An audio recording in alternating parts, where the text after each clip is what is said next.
Auburn survives a wild one, beating Cal 14-10. Let's talk about it on this episode of the Uptempo Podcast.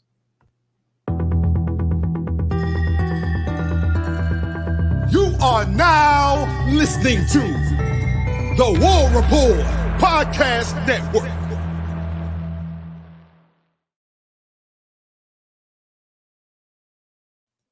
What is up, Auburn family? What is up, Uptempo gang? I'm your host, Dustin Smith, joined as always by my guy, Blake Landon. Blake, man, wild one last night. We're up early this morning, buddy. Hope you got some sleep. I know that when I laid down, my thoughts were just racing, brother. Ready to get in here and get after it, man. But how are you doing on this Sunday morning? I'm tired. I'm exhausted. I watched the game over at my pop's house with my brother and my son, Levi. He got to watch his first Auburn game with his pawpaw. So, my son stayed up, man, for majority of it, and he finally fell asleep around halftime. But when we picked it off with DJ James right there in the end zone, we got a little loud, and Levi, he made his appearance. So it was a good night, man, driving home after the game and just getting home and watching the War Report post game and everything.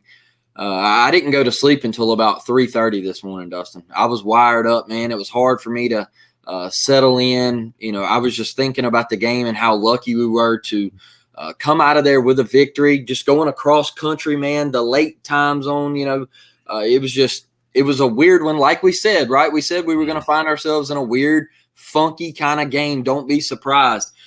We thought it would be a lot more scoring involved, but we'll talk about this Auburn defense and just getting a win and being 2-0. I couldn't imagine waking up this morning and my college football team having a loss. So, Queen Uru, baby. All right. Hey, we're going to talk about this the Tuesday Night Live show, man. This SEC is wide open. So, as crazy as last night was, obviously a lot of things that need to be cleaned up that we'll get into. One thing that you can look at is you got out of there with a dub. Yep. And, man, my overall thoughts looking at it was just like, I guess, listening to everybody after the game, and they were all talking about how Hugh said it. I know Marcus Harris said it. They said that it never was a doubt on the sideline that no matter how bad it got, the defense kept trying to pick up the offense, saying, it's okay. We know y'all get it when we need it. We got your back. The defense kept telling Hugh, we got your back. Obviously, they were put in bad situations all night. They continued to tell everybody, you got your back. And everybody said, I heard 3 or 4 players say this post game, and Hugh alluded to it as well. There was no infighting. There was no pointing fingers. Everybody on the sideline, like they talked about all summer, no hands on your hips, head up, keep your head in the game. And look, man, it wasn't pretty. And like you said, we thought it was going to be weird. I predicted 37-31. I think you were 38-27. We predicted a shootout type weird, a traditional Pac-12 type weird. Not you fumbled the ball 3 times, you guys missed 3 or 4 field goals, and let's play Russian roulette and just pass this gun back and forth and eventually see who will find the bullet, because that's what both teams did. And I know that, like, when I hear everybody saying, well, we're lucky to win this one, and Cal, both teams just play like crap. You know what it felt like, Blake? It felt like one of those high school games that when both teams never get their feet under them, when there's like a sophomore starting quarterback, and you've been to those high school games where it's just like, this is tough. And the game just never gets his feet under it. It never gets going. That's what that one felt like. And it just felt like Auburn was I felt like the effort was there. I think that the heart was there. I think that they wanted, it wasn't about, a lot of people said they looked flat. I don't think they were emotionally flat. I think the game plan, like we'll get into in the second half of this, I think offensively the game plan was crap. The defense definitely didn't look flat. And let's start there, Blake. Jaydn Ott, we'll pull up his comments here real quick. One more time. He said there's a lot of focus on the name of Auburn, but what I see on film is really not a comparison to what their name is. And then Marcus Harris after the game said, I guess they were supposed to run the ball on us or something. Blake, Jaydn Ott opened his mouth. He had 20 carries, averaged under 4 yards a carry. I think he had that 3.9. Got flipped over on his head one time, and it was clear from the jump the defense wanted to let him know about it. What did you think about this defensive effort? We know that Eugene Asante put on an absolute show with 12 tackles and a sack. Just Ron Roberts and what he's done last night, Blake. First off, I want to say that putting football aside, it looked like Jaydn Ott was concussed last night. All right, so I do want to throw some prayers his way.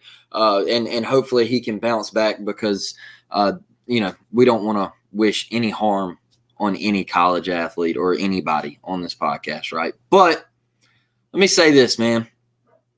Bulletin board material is real, y'all. It's real.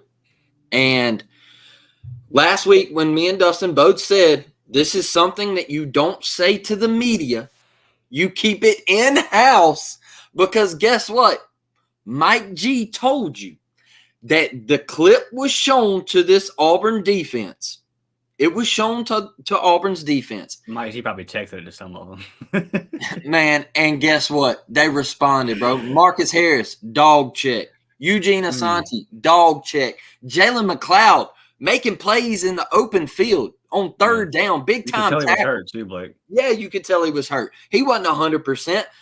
But this defense showed up last night. You know what it felt like to me, Dustin, is when we were growing up, that's the kind of stuff you see in primetime Auburn, right? You would see that defense sticking their nose in there and coming out and winning a football game for Auburn. So did the offense play the way we thought they would? No. But this defense, man, Eugene Asante is an absolute freak, okay? He is an absolute freak. The speed that he plays with, his draft stock just skyrocketed. He put his name on the freaking map, man. For sure, tackler. We'll put a hat on you, all right? And when he comes on the blitz, Dustin, the biggest thing to me is he doesn't miss. He doesn't miss. Right. I mean, this dude, he did it all. He did it all last night.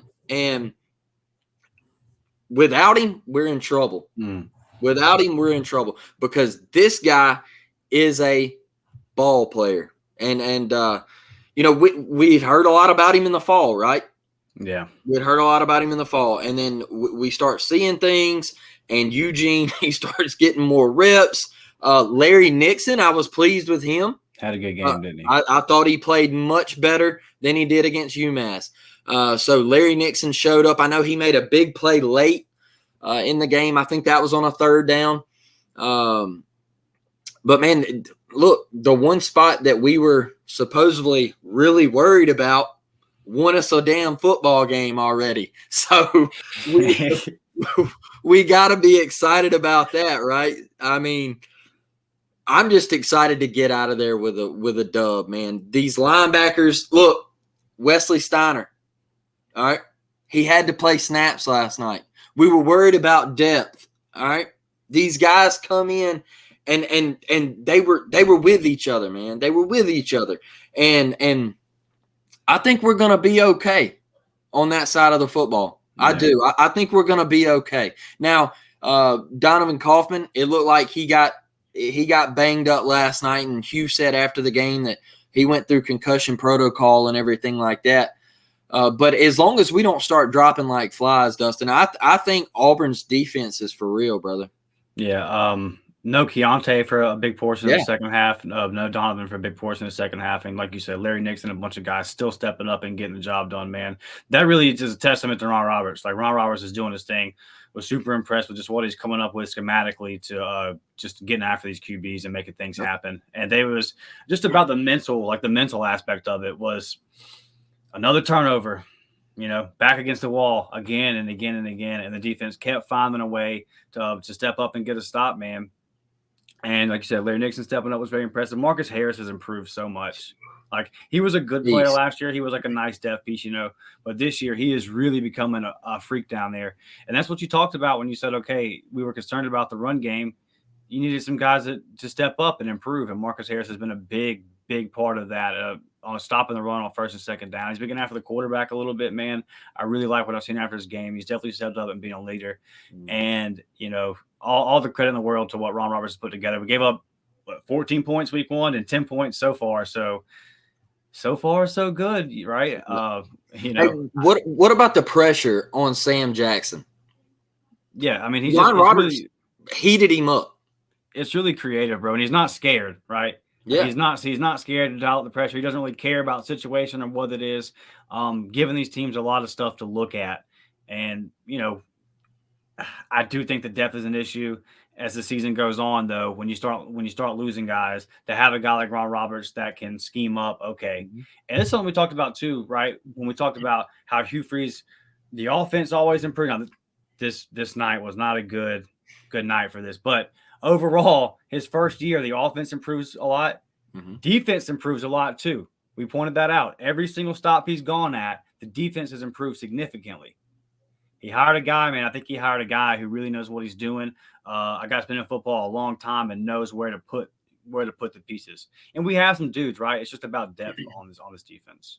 And look, I don't know if you guys caught Baylor yesterday, but his guys are still there, right? And they shut Utah down. They should have won that football game, all right? So I think Ron Roberts carries over there, man. Like the dude and what he does on the defensive side of the ball is he's a magician, right? I just loved it when Sam Jackson would get a little momentum last night, and he'd take off for a little 10-yard scamper, or he'd throw that little out route out there. I forget their receiver's name, but look, Cal had some dudes on offense. I'll give it to him. I was surprised. And Sam Jackson the fifth, man, he was slippery, and I thought he was a playmaker. I don't think he's a polished quarterback or anything, but he's one of those backyard guys that he can run around and make something happen. And I thought it was wizard-like that Ron Roberts heated him up the way he did from all different sides of the ball, man. Like, he was bringing pressure any type of way he could get there.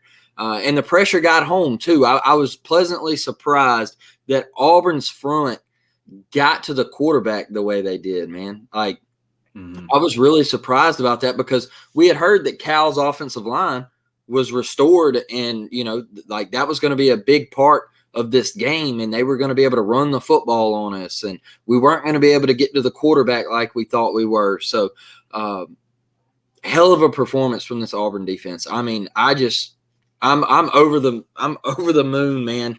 I just think this is something that you can really build on, Dustin. Yeah, you had a ton of penalties. We're about to get into the offense. You had a ton of penalties. You had a ton of turnovers. You were completely discombobulated. You had no idea what you were doing offensively, and the defense went on the road, a 9:40 kick Central Time, and got you a dub, man. Good defense will travel. And if you didn't have that kind of defensive effort, obviously you're coming out 1-1 with the meat of your schedule staring you down the face coming up soon. Would have just been a disaster scenario, man. And look, before we get into the offense, Blake, I go back to 2010, right, where we went on the road to Mississippi State and won like a 17-14 type game. I go 2013, same thing versus Mississippi State. What was it, 21-14, 17-14, a late touchdown pass to CJ Uzomah. The offense looked like crap all game. Those are both some week 2 games that I can think of off the top of my head. And then you look at how the SEC played as a whole. Man, I don't even know how mad I want to be at the offense. I mean, I'm upset, but my thing is, dude, is like, anytime you got going, you turned it over. Anytime you got going, Jeremiah Cobb gets a big run. You get a penalty. You just never really seem to get it under you. So I have to ask myself, projecting going forward, okay, what if you don't turn the ball over 4 times? What if you don't commit those penalties? What if you clean it up on offense and don't just shoot yourself in the foot? What does this game look like? Now, Cal can play the same game and say, what if we make our field goals? What if the terrible the ref stopping the clear touchdown for them on the first drive? What if that doesn't happen? But I can play that what if game too and say, what if Peyton Thorne never fumbled it and we punted it? So, like, both teams just played a really, really crappy game. From the Auburn side, I would look at it and say, you went on the road, you turned the ball over 4 times. This is the worst offensive performance I've seen Auburn put on in a long time. And boy, is that saying something, because we have had some straight freaking duds. But as far as just what we were doing, I have no idea type thing. And you still got to win. And a lot of teams in the SEC right now are standing around scratching their head. So at the end of the day, before we really start kind of going off here a little bit, because I know how this is going to go, you're 2-0, and some of the questions that you had about your team have so far have turned into a positive. And in 2023, a linebacker basically put the team on their back and said, I'm going to get you a dub. And I think that's pretty encouraging from the standpoint of, hey, we got some dogs on that defense. That defense that gave up 172 yards a game last year on the ground, it looks like that has been much improved. And you have a guy running that defense who I think knows how to use his pieces. And I think we got a guy in charge of this team that knows how to put his pieces on offense. But last night was not it. Last night is not one that he is going to put on the resume. Blake, 4 turnovers, penalties at the wrong time, sending QBs in without the play, only for them to turn around and look back at the sideline, trying to get the play call in. You wasting timeouts that in the one possession game in the fourth quarter that you easily could have needed, man. You put your defense in a bad spot all night long. It was just a complete mess. Hopefully, going forward, it's just 9:40 kick, super late, second game of the season. But man, this has got to get cleaned up. Like, your thoughts on just what we saw last night? Yeah, I agree, Dustin. It just felt like it was never rolling, right? And it just the 2-quarterback system. I think we got to stop. Me personally, I think we just have to pick a quarterback and roll with it. Now, whoever that is, I don't know. All right, but. And look, everybody wants to point fingers too. Everybody's like, oh, it's Robbie, all right? Well, Robbie was rolling out last night. Instead of just tossing it right out of bounds, he tries to throw back across his body and almost what he should have thrown a pick, all right? So we can sit here and pinpoint one guy and talk about Peyton's throw to Shane Hooks and all this. And you know, look, the ball was high and it was a duck. Now, did Shane get his mitts on it? He did, all right? But man, you got to deliver a ball there. You got to deliver a ball, man. Like, come on, come on. Yeah, don't like. Come on. You're the quarterback at Auburn University. Come on. So we can point fingers at each guy or whatever, but we got to figure this thing out. In my opinion, Red Zone Robbie was fun, but guess what? The sweep ain't working anymore. All right. We tried it on 4th down last night. Me personally, I thought that was a horrendous call to go to a timeout, and then you come back out and you run a sweep, a quarterback sweep. It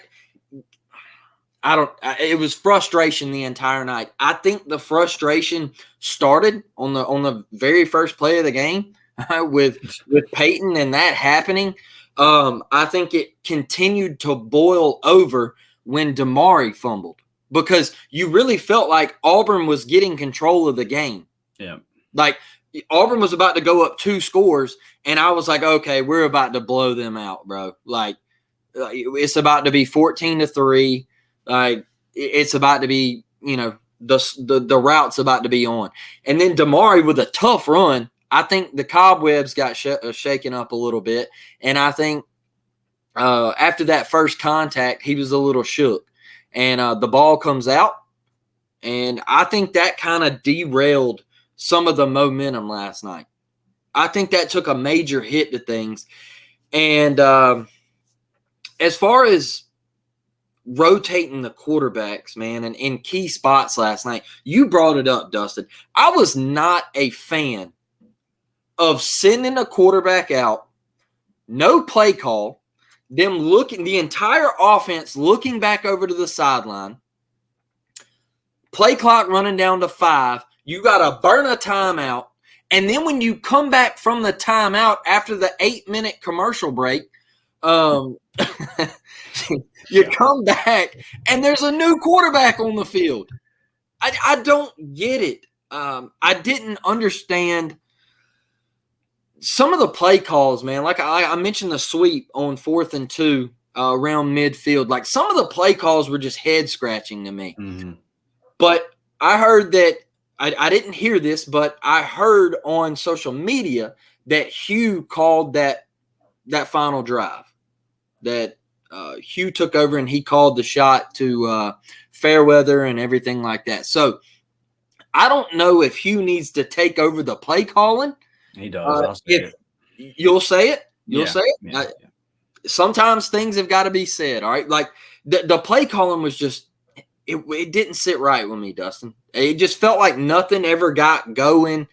I see a 3rd and 2 fade to Amari Kelly? Yeah, you did, buddy. You sure did. Why is that ball not going to Jair Shorter or Cam Brown or Rivaldo or what's going on there? That's some of the stuff that I didn't understand.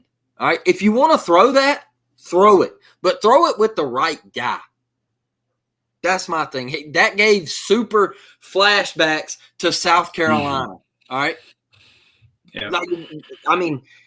Do we overthink things at the offensive coordinator position? Is it really that hard?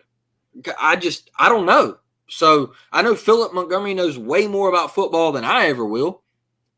But Jeremiah Cobb, Jeremiah Cobb, what did he have? How many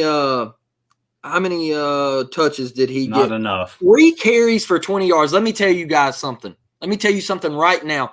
Jeremiah Cobb has got to get his hands on the football. Yep. He has got to get his hands on the football. Electric, okay? Electric. I think it was Too Tall that had that holding penalty. Yeah. Jeremiah, look, he didn't even have to hold right there. That was going to be a 10-yard gain if the Cal guy makes the tackle there, which he might not have because you never know what Jeremiah is going to do in the open field. All right, but it was a for sure 10-yard pickup. That play gets called back. We took 2 steps forward last night and then 10 steps back. And another thing, I also felt like when you brought in another quarterback and you swapped it up, you immediately, what'd you get, Dustin? You got a false start. Yep. There was something that you're hearing a different cadence. It was a mess last night. But good thing about it, Dustin, and my wrapping up is we're 2-0. We won the damn game. Rivaldo Fairweather with 2 huge catches. Huge catches. Peyton throwing that ball on, what was it, 3rd and 12, 3rd and 13, something like that. Yeah. And Rivaldo just hell of a play coming back and getting that ball, man, and then going up and high pointing the ball in the corner of the end zone. Big-time players make big-time plays in big-time games, man. And Rivaldo Fairweather is that dude. So a disaster on offense, a disaster. But I'm not going to sit here and sweat it. We got a week, all right? We got Sanford coming up. Let's get things right. Let's figure this thing out. Let's get in here and watch film because we threw for 94 yards last night. Good Lord. I can tell you what. I watched Texas A&M yesterday, Dustin. Their secondary, boo-boo, all right? It's buns, cheeks. All right? A lot of SEC West secondaries are. Facts, all right? Absolute buns. Miami torched them all day long.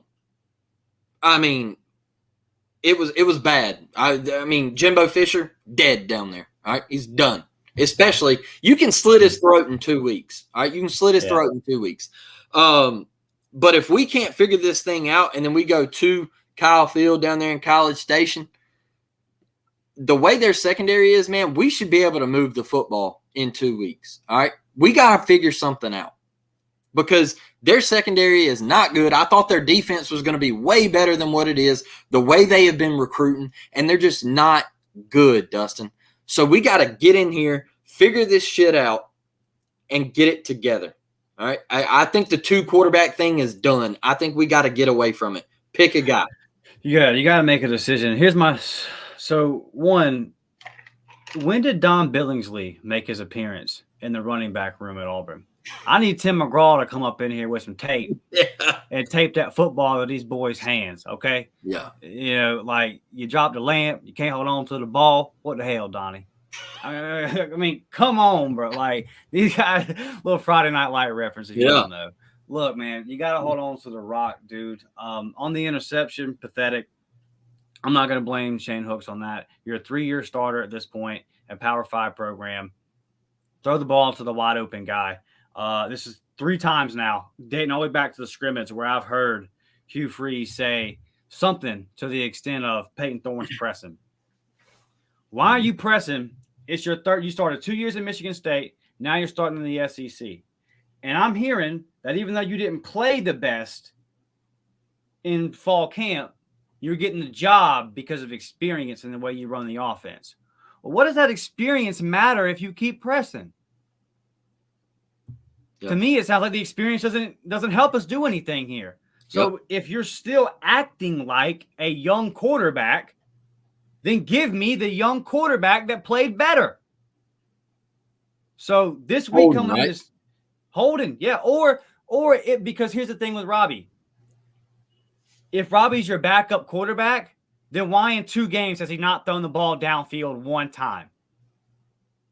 What are we doing? The safeties are becoming linebackers. That was my point on the red zone Robbie thing. It was fun, but if you're not going to let Robbie throw the ball when he's in the game, they know what's coming. I pointed it out last night to my dad. I didn't mean to cut you off, Dustin, but safeties were within 7 yards of the line of scrimmage, 6-7 yards of the line of scrimmage. Come on now. They know what's coming, and there's so much you can do, like as far as baiting them in, taking Rivaldo over the top. I've seen Jay Fair with the ball in his hands enough now. Feed Jay Fair. Yep. I know what VAR can do with the ball in his hands. Feed VAR. The opening throws that we did make were all screen passes. They were like our first 4 or 5 plays that were passes were all bubble screens. Man, you got Perry Thompson sitting at the house watching this going, huh? Spread that thing. You got to throw that thing down the field, man. And if you don't believe that Robbie Ashford can do it, and if Peyton Thorne ain't getting it done, then maybe it's time to put the guy that performed the best in the damn scrimmages when it was live and you were playing ball in the game. Maybe so. Because I'll be damned with experience. I can see it on Peyton Thorne's face. What you scared for, brother? What are you scared for? Why are you so shook? You shook at Cal? We got Georgia coming up. You're going to be shook at Baton Rouge if you're shook at Cal. You're going to be shook at Iron Bowl if you shook at Cal. 91 passing yards? Boy, somebody go dust off Jeremy Johnson. Huh? For 3 head coaches now, I've watched us try to make multiple quarterbacks work during a game. Yeah. Gus took the cake by trying to make them all work on the same play. That'll never be topped. But it's almost like Hugh Freeze and Philip Montgomery dusted off the offensive game plan from Penn State last night and said, I'll make this work. Great point. That's not the game plan. That's not it. Stop.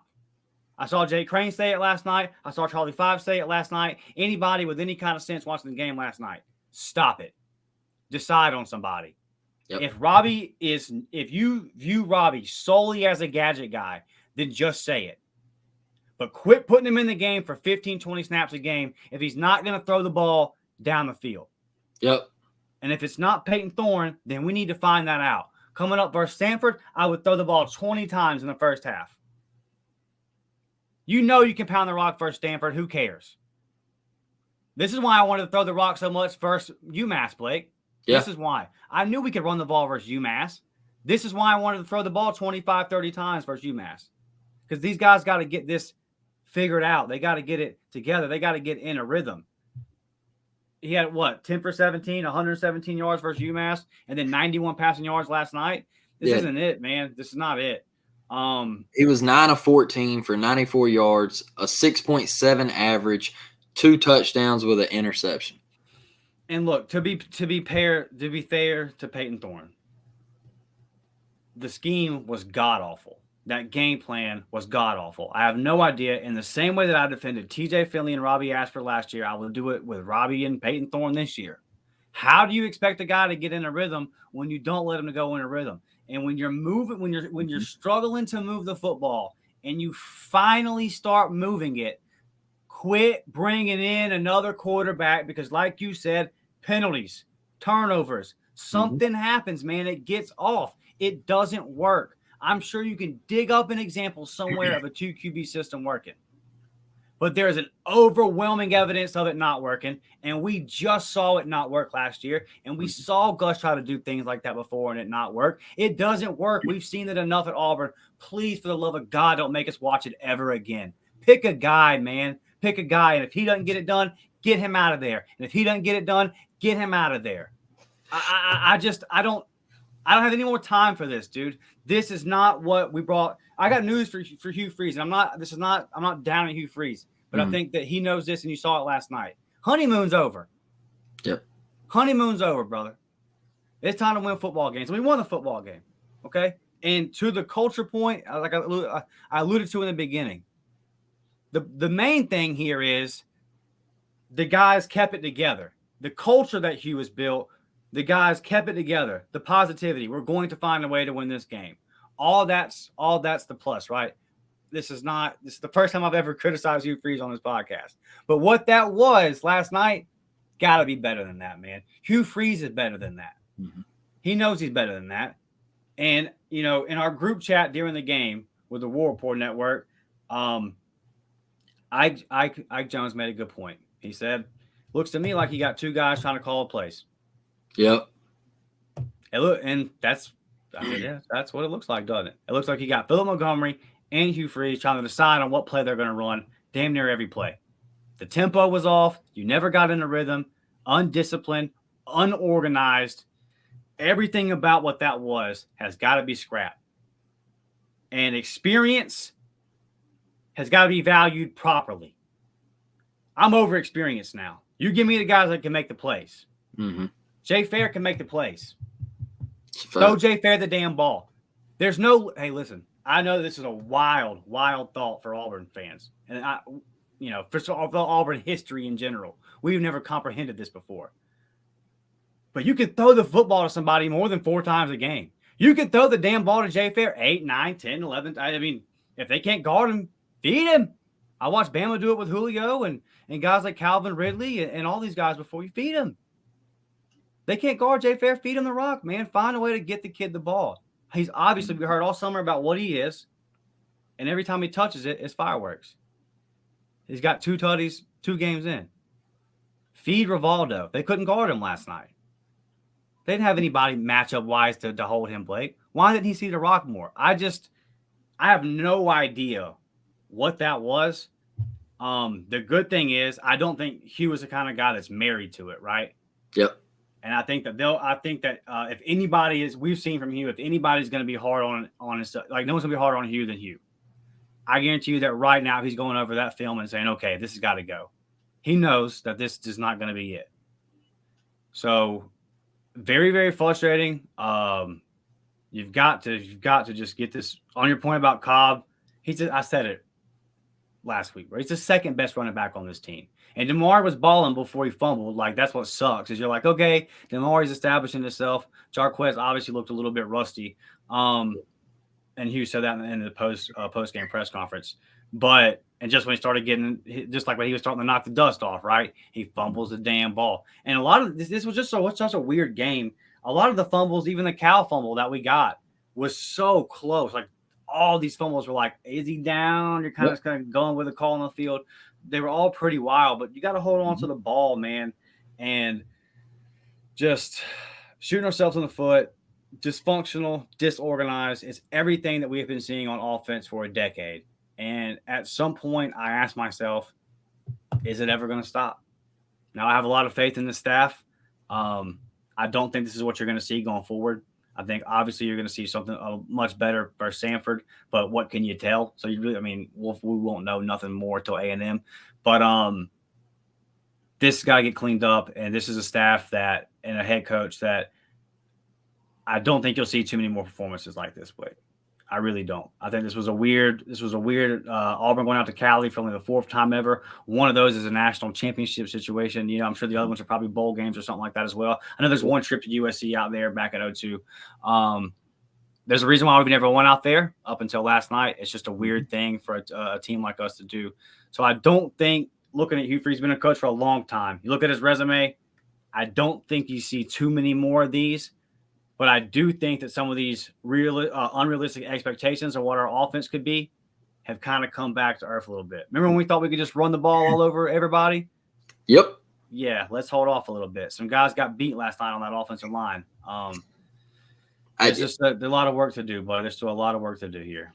I was just about to ask you about the offensive line. Too tall. What happens with the offensive line, man? Like, where do you put Gunner Britton? Obviously, yeah. Where do what are we doing there? Like, I just felt like Too Tall didn't have his best game. He definitely didn't. Now, is it his first start in a big time situation like that? Yeah. Yes, it is, on the road and all that. So we'll see. Uh, I want to go back. I'll wait for Ike's watch the film breakdown to really kind of get into that, too much of that. But it Yeah. did look like Tutal was having a pretty rough night. And just to like the rhythm point, bro, like I don't think that it's for the whole offense. It's hard for everybody. When you keep committing penalties and keep committing turnovers, it's hard for anybody to get in a rhythm. So when we started finally running the rock a little bit, okay, the offensive line is starting to feel themselves. They're starting to get in a rhythm, and then a running back fumbles the ball. Yeah. Well, who was it? We were moving the ball a little bit, and then Shane Hooks got a false start. Yeah. A receiver. Bro, like, you're moving on the ball. Yep. Receivers are moving on the ball because, like, come on, man. And don't tell me it's not loud in there because half the No. stadium was Auburn fans. Right. The other half of it was tarped up. They had some lights off in the corner so you couldn't see how empty it was over there. Like, yeah, man. Shout out to Auburn fans for the Tiger Walk, by the way. That was dope. Yeah, and a security guard actually said this is the first big time crowd he's seen since the pandemic and everything. So that was awesome for Auburn fans to travel out there and everything. To your two quarterback system point, Dustin, I wanted to throw in here one time. I think I've only ever seen it work one time in college football, and that was obviously with Tim Tebow and Chris Leak. So I just feel like to that point, man, if you're not going to throw the ball with Robbie, if you're not going to have some kind of wrinkle in the playbook for him, if you're just going to run the sweep to both sides of the field, look, it's not NCAA 14, man. That's not going to work, and it didn't work last night, right? Mm-hmm. So I think you got to, if you're going to keep doing that, you got to wrinkle something in, man. You got to throw something else in there, but defense, man, Eugene and those guys. You stepped up. You stepped up and you won a damn game. And look, I saw a stat last night. It said since the year 2000, the SEC was 1 in 10 when playing in the state of California. All right. Since the year 2000, the SEC was 1 in 10 in playing in the state of California. And I guess that one win was the University of Alabama in the Rose Bowl national championship game against Texas.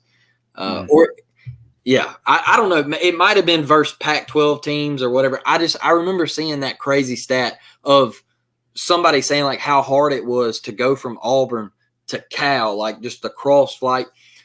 And I saw somebody saying that it wasn't that big of a deal. They were college athletes. It really is that big of a deal, all right? Because it throws off your sleep, all right? It throws off your body. Your body feels different, man. You feel sluggish because you're traveling 2 time zones back, all right? Yeah. So there's a little jet lag there, man. You're foggy in the head. I don't know if you've ever flown to another country before, but when you get off the plane, you're foggy, man. Like you're like, dang, this is weird. Well, because you just went through a couple time zones. That's why it's weird. All right.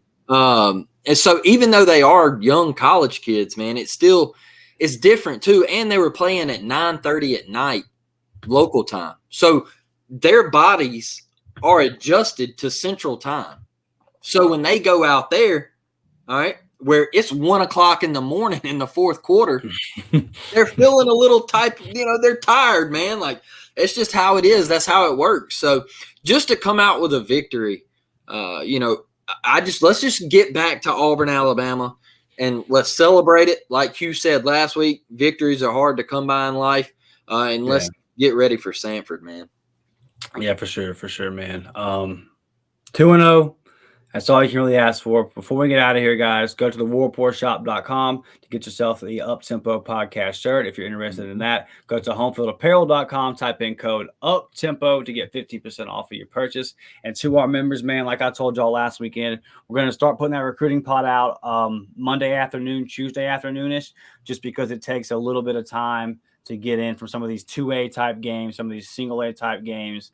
It takes some time to get in these scores, these stats, and all that. I just want to put together the best complete product for you guys possible. Also, Friday night, Blake, and I know what you're about to holler at him about. You saw Perry this Friday night. For our members, this Friday night coming up, Baker High at Foley, Bryce Kane versus Perry Thompson. I will be in the building. Blake will be in the building. Tons of content coming only for our members, man. We're also doing some things to tinker with those memberships and get you guys some more content. I'm working on some cool stuff there as well. So love you guys. Appreciate y'all. Just don't want you guys saying that we forgot about you. What you got, Blake? I went to watch Perry Thompson Friday night at MGM High School in Sims, Alabama. And I just wanted to say this right here. I couldn't even get a video of the kid. All right. Quarterback couldn't get him the ball. They were taking him off the field like on 3rd and 8, and he wouldn't even be on the field. All right.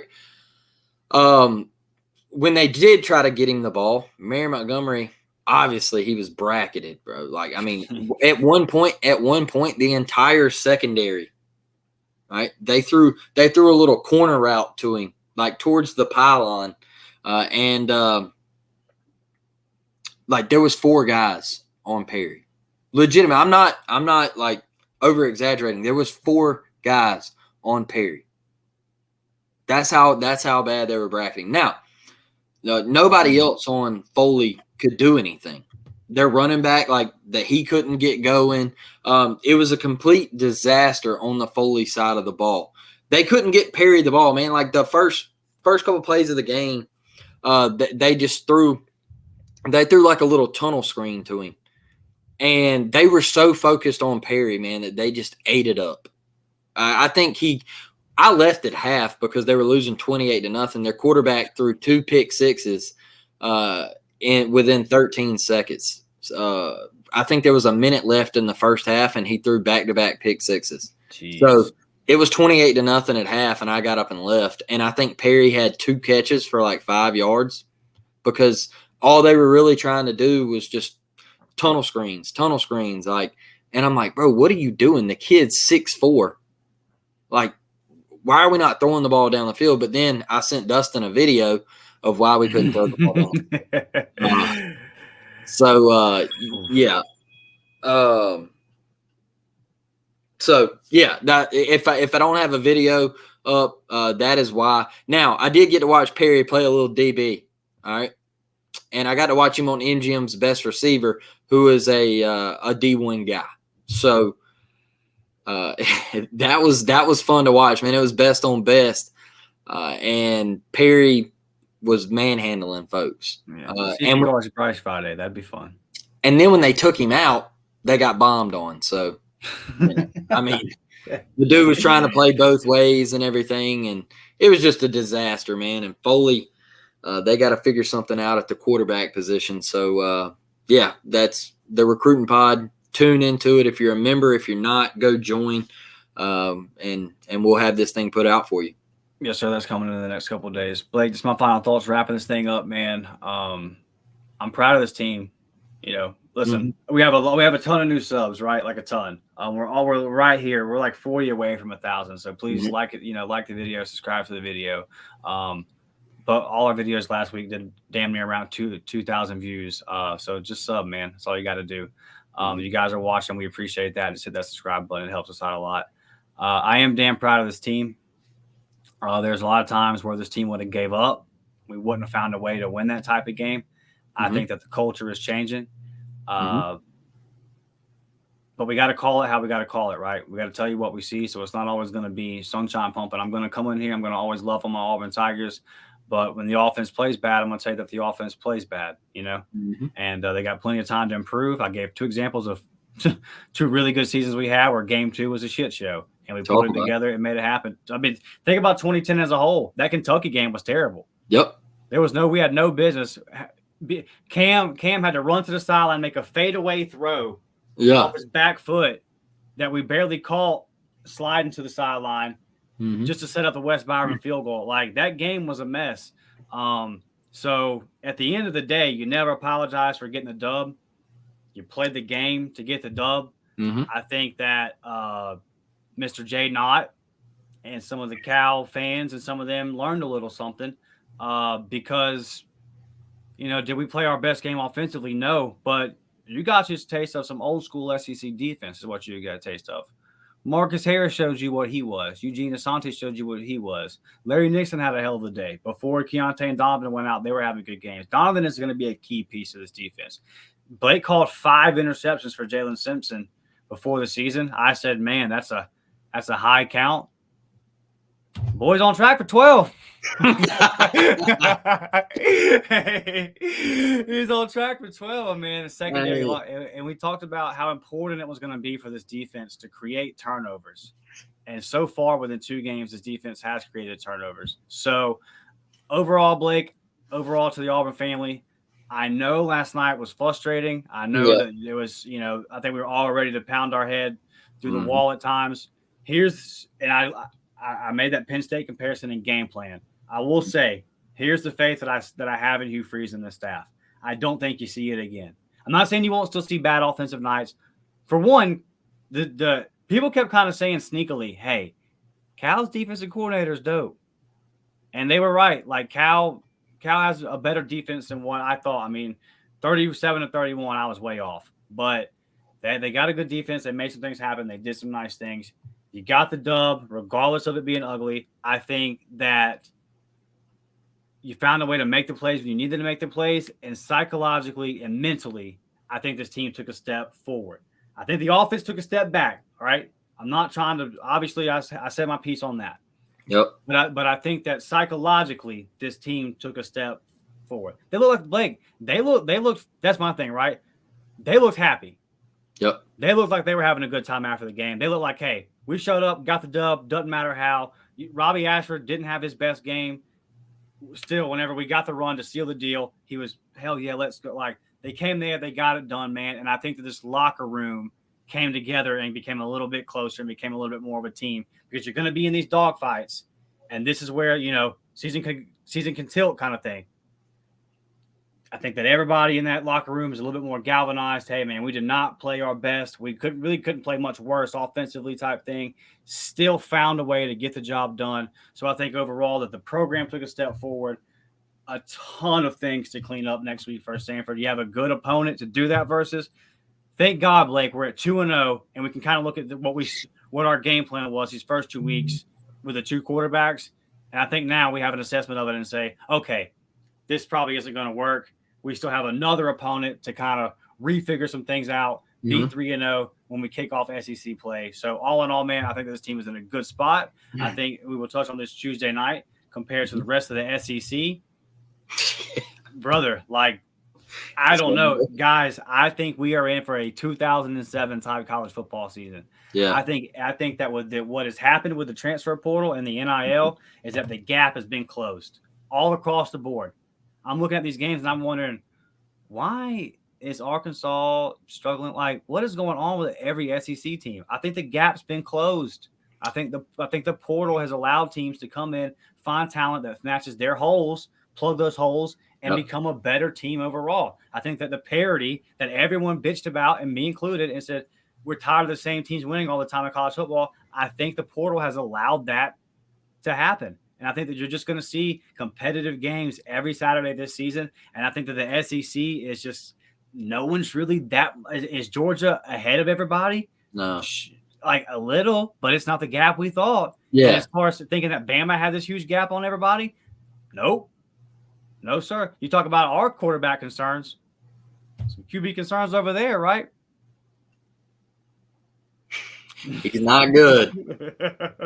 He is not good. And neither is that Buckner kid. That's why they ain't put him in there yet. So the SEC is wide open, man, and ultimately the boys got the job done. Anything else you got, brother? I just want to say my final thoughts, Dustin. DJ James, 251. All right, from Spanish Fort, Alabama. Played for the Spanish Fort Toros. The pick last night in the end zone, thought he was going to try to bring that thing out, and I was like, DJ, just go down, go down. All right, yeah.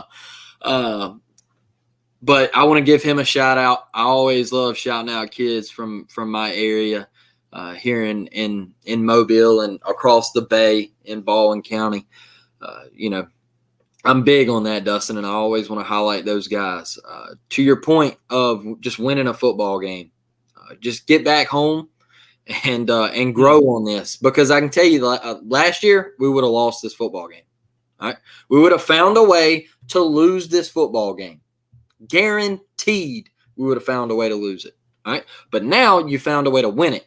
And stop with the "I'm losing faith in Hugh Freeze" stuff. Oh God, please! I saw it on Twitter like 6 or 7 times last night. This made me have second thoughts about Hugh Freeze. Stop!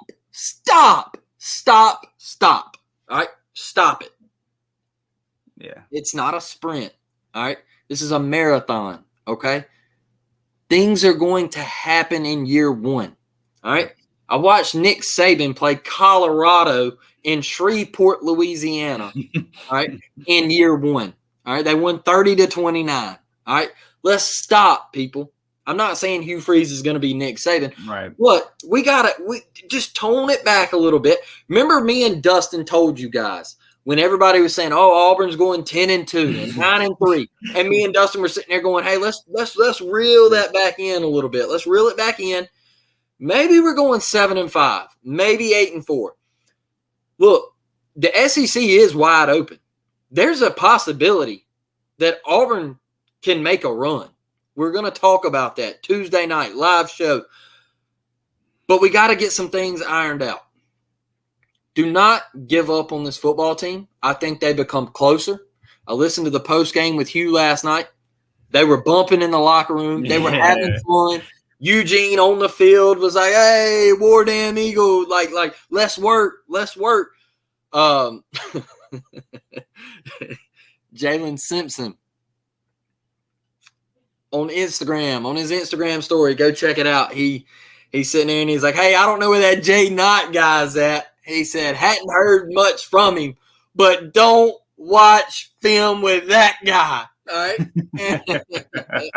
So I was excited for these dudes, man, and I'm proud of this football team. And like I said at the beginning of this episode, there is no way I could imagine waking up this morning and my football team not being undefeated. All right, I don't know how that feels.